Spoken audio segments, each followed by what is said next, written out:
Como la presentamos. Cara a cara. Del otro lado de la línea. Entrevista.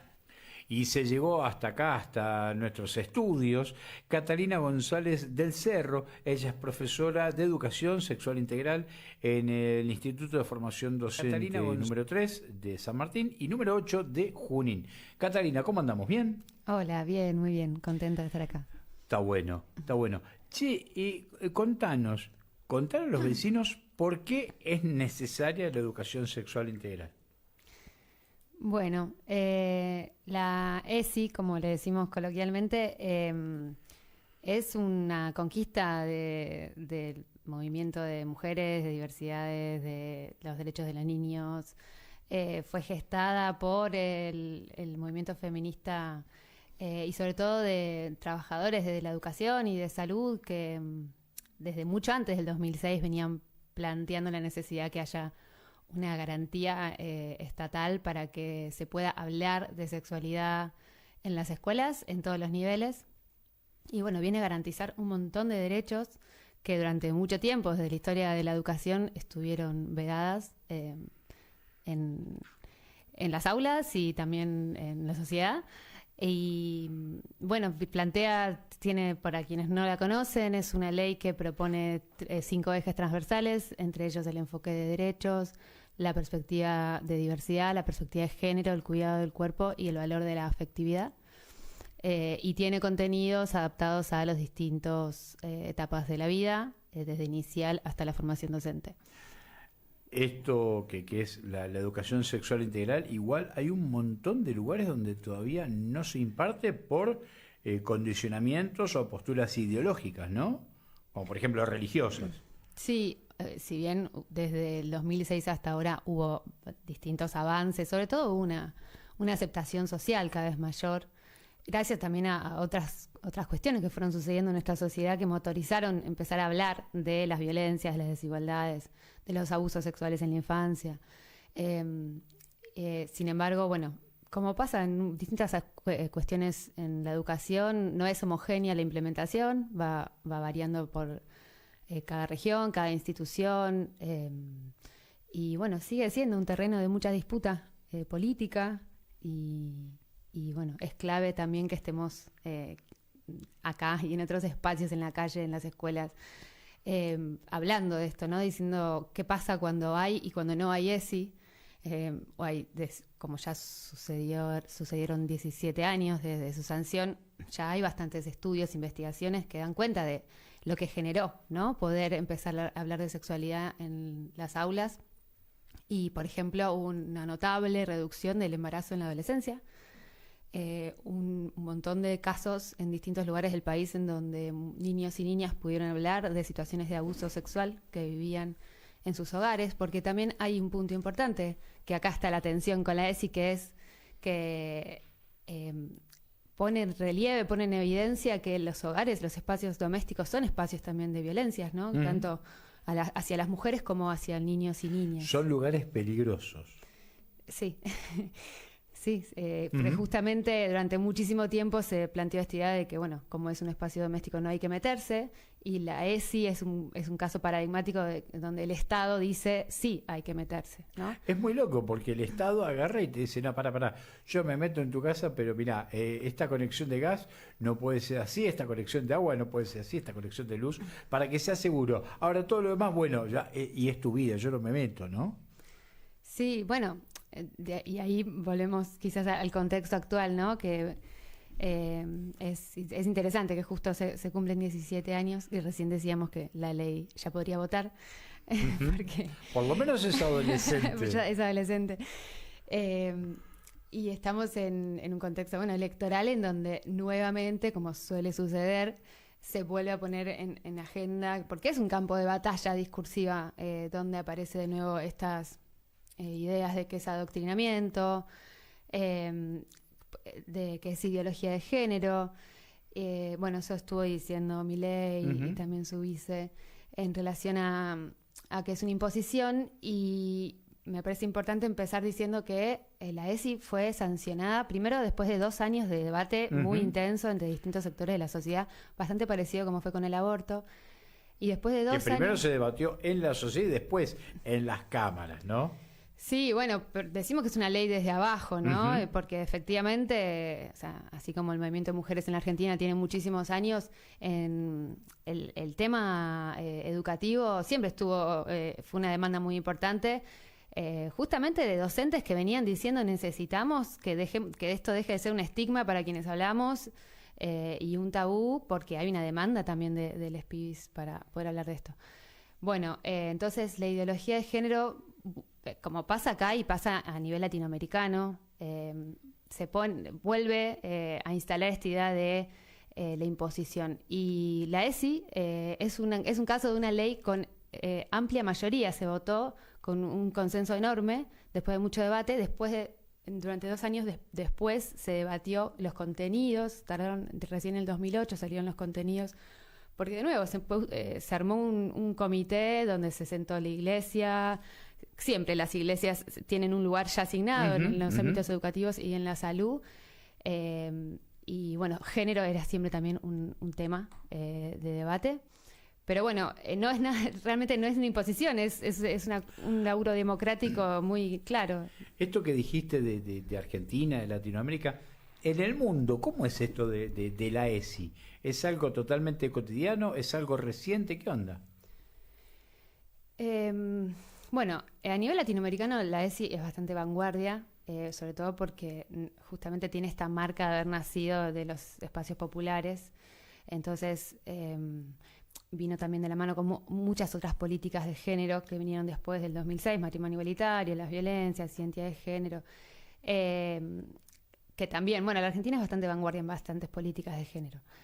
Pero sí, en todo el mundo tiene esta marca de que donde no hay educación sexual, la población que más se vulnera son niñas y mujeres, ¿no? Porque vivimos en una sociedad patriarcal en donde la sexualidad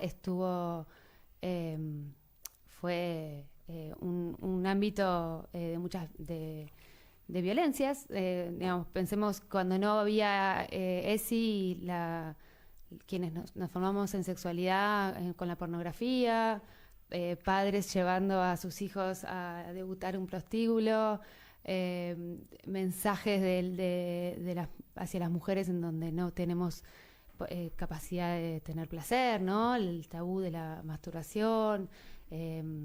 Cuando no hay posibilidad de hablar de esto, lo que opera es una cultura machista. Y bueno, volviendo Entonces, a lo que volviendo a lo que es la derecha, y además, ¿cómo te cae como docente de ESI cuando un candidato a ser jefe de gobierno de la Ciudad Autónoma de Buenos Aires te dice que en realidad con la pornografía uno se puede educar sexualmente? Y bueno, es lo que, digamos, sucedió en varias generaciones y vemos los resultados, ¿no? Las violencias sexuales que existen en la pornografía mainstream, como se dice, la hegemónica, donde, bueno, es heterosexual, hay una negación de los consentimientos, es una mirada también muy reduccionista de la sexualidad, muy coitocéntrica. Y aparte pensar que la vida es así como una película pornográfica, que me parece que no son iguales. Y como en las películas, ¿no? Todos nos formamos viendo, digamos, las mujeres viendo las películas románticas, los varones viendo pornografía, o mutuamente, pero después, a lo largo de la vida, nos vamos dando cuenta que eso es una gran ficción, ¿no? Esta idea del sexo guionado y con todos los estereotipos de género, los mandatos que se ponen en juego en ese vínculo con el cuerpo, ¿no? Que en definitiva tiene que ver con eso, cómo somos más libres vinculándonos con nuestro cuerpo y nuestros placeres, y eso es lo que viene diciendo el movimiento de mujeres históricamente, ¿no? El derecho a decidir sobre nuestros cuerpos en todos los sentidos, no solo en relación a la reproducción. Recién hablábamos del puesto que tienen las iglesias en la discusión de la educación, cosa bastante vieja porque desde el 18 estamos hablando de laica y libre y demás, pero vemos que no es solamente la Iglesia Católica, de hecho hay anuncios, uno ve en los diarios, anuncios donde pastores evangélicos te ayudan a, por ejemplo, curarte la homosexualidad. Digo, ¿cómo hacemos con todas esas cosas? Sí. Pusiste cara de falta mucho. Sí, no, me acordaba de una película que recomiendo que se llama Género bajo ataque. Es un documental que está en YouTube que hace un recorrido de lo que sucedió en los últimos años en Perú, Costa Rica, Brasil y Colombia con digamos, grupos religiosos y la política, en donde la ideología de género se puso, digamos, fue tema de agenda en los debates.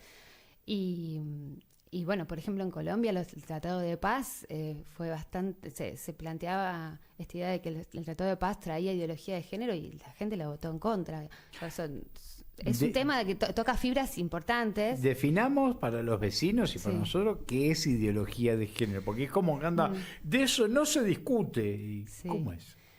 Bueno, es un término que trajo el Vaticano en el 94 en un contexto donde había un montón de avances de estados para los derechos de las mujeres y bueno, fue una resistencia. Y ahí es una operación de juntar los estudios de género y las desigualdades de género con ideología marxista, socialista, que ahora está volviendo mucho porque, bueno, Milei se asesora bastante con Agustín Laje, que es un divulgador antiderechos muy importante, que estudió bastante también a los socialismos, marxismos, pero bueno, planteando esta idea de por un lado, esto que decía de la imposición, negando que la ideología es parte, la politicidad es parte de del ser la educación, humano. digamos que en todo caso la ideología que primó durante los últimos 100 años en la Argentina fue la de las iglesias y el conservadurismo y esta cuestión que contaba antes del lugar, de la familia como lugar al que, digamos, no se puede acceder para defender los derechos de niñas y mujeres. Y creo que también está volviendo un negacionismo muy fuerte, digamos, muchos negacionismos con Milei, ¿no? Pero entre ellos negacionismo del poder que tiene el sistema educativo para cumplir los derechos a la educación, por ejemplo, de las diversidades, a la no discriminación, a la información, porque está todo este mito, esta desinformación de que la educación sexual es apología o promueve, ¿no?, la promiscuidad y que por tener educación sexual la gente se va a hacer homosexual y va a querer abortar cada 20 minutos. Exacto, y los estudios dicen absolutamente lo contrario, ¿no? Que a mayor información, más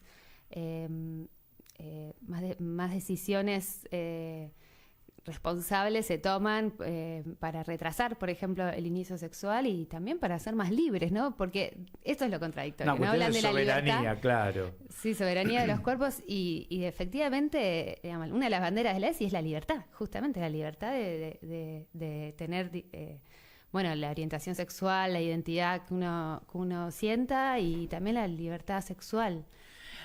Recién estuvimos, bueno, hace un ratito estábamos hablando de un neurocientífico que hablaba de unas cuestiones que llamaban neuronas espejo, que hablaba de la empatía, que hablaba...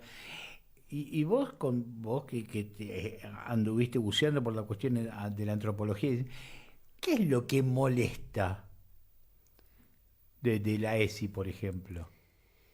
Bueno, se tocan los privilegios de ciertos sectores, ¿no? Digamos, privilegios de poder, puertas adentro, hacer lo que quieras, ¿no?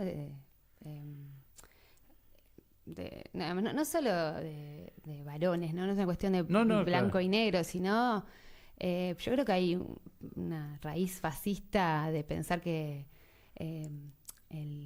o sea, sentirse amenazado, ¿no? La idea del pánico moral también está muy instalado, de que, bueno, no quiero que otros decidan sobre mí, cuando es negar que vivimos en una sociedad que tiene sus violencias y sus desigualdades. Y sí, toca fibras bastante íntimas en la propia identidad, ¿no? Pero todo eso está acompañado de una gran hipocresía, porque decís, nadie me va a decir a mí cómo hacer las cosas, pero las cosas tienen que ser como yo digo. Entonces, ¿qué quedamos? Sí, sobre todo pensando en la militancia de las diversidades, ¿no? Que por ejemplo, ¿no? La población trans ha sido históricamente excluida del sistema educativo, de los sistemas de salud. De hecho, suelen ser poblaciones que son echadas de sus casas de edades muy tempranas. Y ahí, bueno, la transfobia es un lugar donde se ve ese terror que inspira a la gente la posibilidad de otra distinta, ¿no? Que toma otras decisiones y se va del esquema del orden moral instalado. Está muy... el discurso es que si se mueve el orden familiar, se mueve el orden social, ¿no?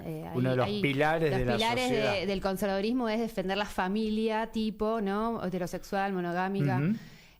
Porque si nos vamos de ese paradigma instalado durante siglos, ¿no? Porque también hay que ir en contra de una cultura de muchas generaciones. Entonces, si me movés de ese orden que yo entiendo y aparecen otros que yo no entiendo, que no conozco, me da miedo y ante el miedo actúo represivamente. Creo que así funcionan las derechas en general, ¿no? El miedo al otro. Y el miedo a lo distinto, y las no ganas de conocer, ¿no? De más, porque también pasa que cuando te empiezan a conocer más otras formas de vida posibles, otros proyectos de familia, otros proyectos de cuerpo, bueno, de repente no es que se acabe el mundo, sino que podemos convivir en una sociedad que se vaya del paradigma de la normalidad al paradigma de la diversidad, que es lo que propone la ESI, ¿no? Uh-huh. Vivir en una sociedad donde acepte las diversidades en todas sus formas. Y que una sociedad que acepte las diversidades es una sociedad más segura, en serio. Totalmente, sí, sí. ¿No? Porque en el medio nos olvidamos que casi todos los hechos de violencia sexual hacia las infancias se da en hogares constituidos por parejas heterosexuales, en el ámbito familiar, digo, todas esas cosas es como que es hacernos cargo de un montón de cosas que tenemos que trabajar, por ejemplo.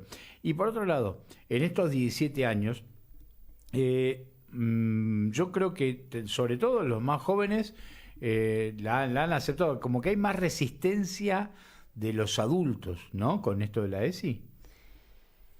Sí, esa es la sensación. Sí, efectivamente, en las escuelas, por ejemplo, hay muchos más chicos, en las secundarias, chicos y chicas gays, bisexuales, trans, digamos, hay más libertad, volviendo a la palabra clave, ¿no?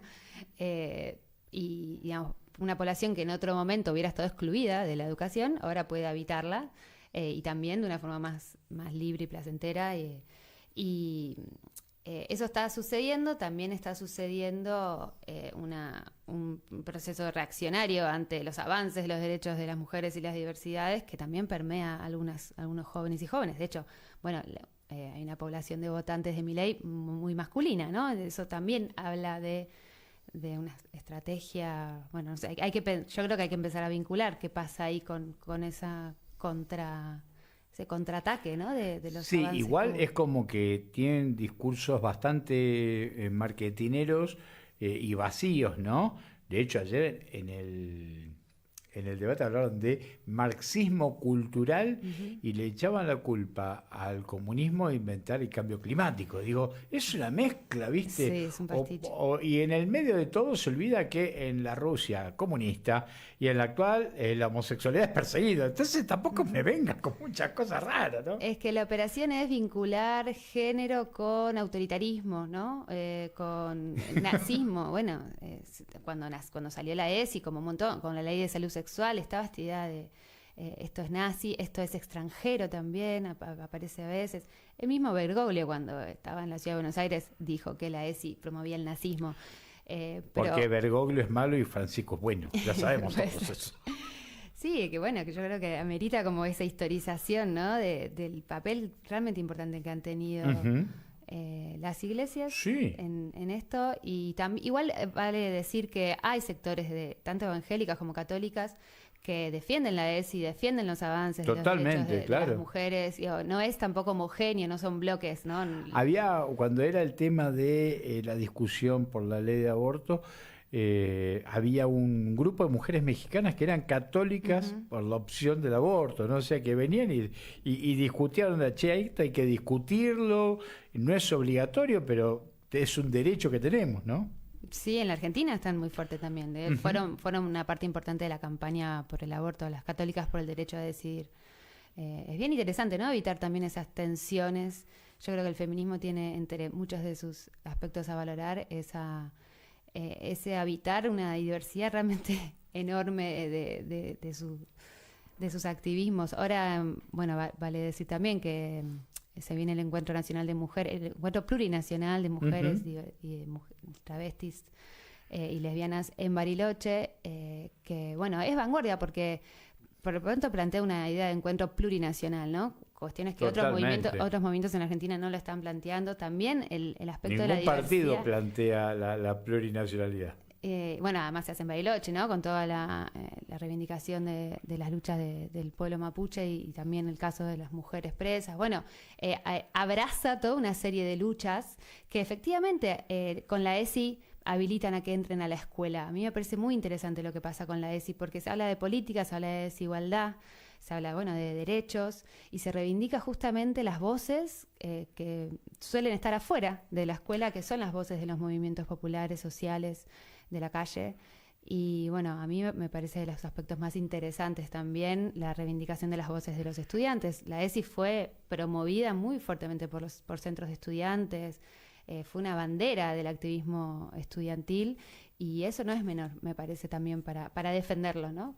Así no, como y otras. Estaba pensando en esto que decías y en la realidad, como que disparadores de tus clases todo el día tenés, todos los días aparecen, ¿no? Sí. Es lamentable, pero sí. No, sí, a mí me apasiona porque es un espacio para... Primero porque aparecen muchas experiencias individuales, biográficas, ¿no? De las personas y una reflexión sobre uno mismo. De hecho, una de las puertas de entrada de la ESI, que digamos, se plantean distintas formas de que la educación sexual entre a la escuela, no siempre es por contenidos, que igual los hay y también tienen que revisarse los contenidos desde una perspectiva de género, pero muchas veces la ESI entra por esta reflexión profunda, íntima que tenemos las personas, pensando también que el ámbito educativo está muy feminizado, ¿no? Son mayorías mujeres, las docentes. Invitó a pensar a la población adulta toda esa reflexión sobre la propia educación sexual, los propios mandatos de género que recibimos, cómo vivimos nuestra sexualidad, para después poder enseñarla, ¿no? Y es una politización interesantísima. Sí, me estaba pensando en la cantidad de mujeres que son docentes y la cantidad de dirigentes que son mujeres, ¿no? Pero ese es para otro tema, porque en el debate, en un cachito muy cortito, se habló de lo que tiene que ver con la equidad en los salarios. De hecho, el premio Nobel de Economía se lo llevó una mujer que hablaba de esto, de decir, che, está todo bien, pero las mujeres ganan menos que los hombres por el mismo laburo. Y es que esa es para mí la gran batalla, instalar la relación entre el patriarcado y este capitalismo que extrae el trabajo y la precariedad de las tareas de cuidado que están feminizadas, digamos, la docencia, tanto como la enfermería, trabajo social, el empleo doméstico, son ámbitos laborales muy feminizados y muy precarizados, ¿no? Porque tienen que ver con el cuidado. Y la ESI trae también ahí un poco secundariamente, pero para mí de forma muy interesante, esta cuestión de la politización de las mujeres en ese rol también, ¿no? Fue muy importante que los sindicatos docentes tomen a la ESI como bandera y digan cómo puede ser que somos la mayoría mujeres, pero luego a medida que suben los cargos jerárquicos se va masculinizando, como pasa en muchos ámbitos laborales. Y es necesario que estemos nosotras como trabajadoras cotidianas poniendo nuestra voz y opinando sobre qué es y queremos, qué educación queremos en general y el papel de la ética de los cuidados, ¿no? En la enseñanza. Y ahora no te queremos sacar más tiempo, pero para ir cerrando, en este panorama que hay donde la derecha, independientemente de que el que diga el discurso sea hombre o sea mujer, digo para hablar más fácil, ¿no? Que tenga un discurso heteropatriarcal, que esté todo el tiempo atacando a las conquistas, sobre todo de las mujeres, pero también del colectivo de la diversidad sexual y tal. Ante este escenario, ¿va a haber que aguantar el sogazo? Porque es un derecho que van a ir por esos derechos, justamente, ¿no?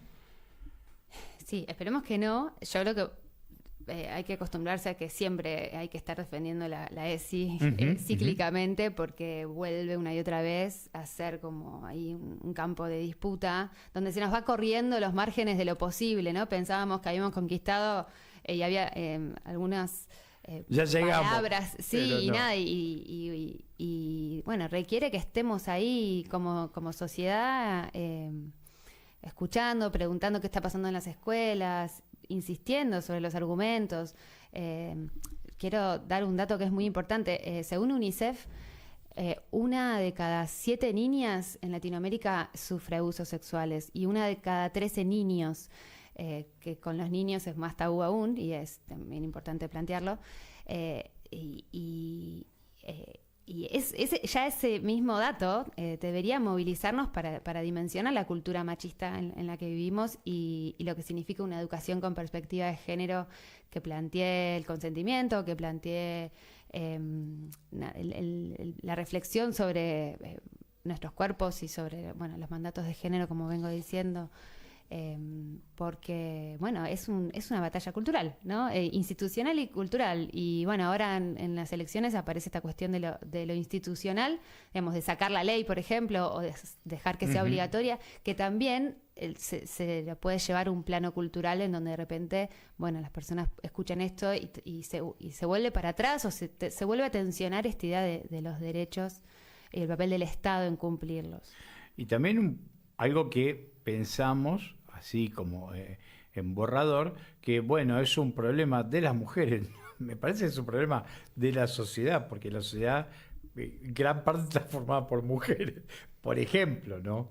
Sí, en los últimos años en la Argentina hubo también una ebullición de movimientos de varones antipatriarcales o varones que están cuestionando los mandatos de género, que defienden la ESI, por supuesto, que dicen no queremos ser parte ni cómplices de esta masculinidad hegemónica que promueve, de la que venimos hace muchísimos siglos.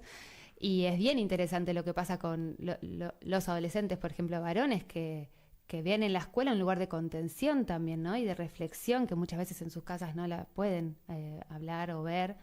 Entonces, para mí la ESI pone mucho en valor en la escuela como espacio democrático, como espacio de consenso, espacio de debate y de afectividad también, ¿no? Que también recordemos que no todos siempre los niños reciben esa afectividad que se requiere.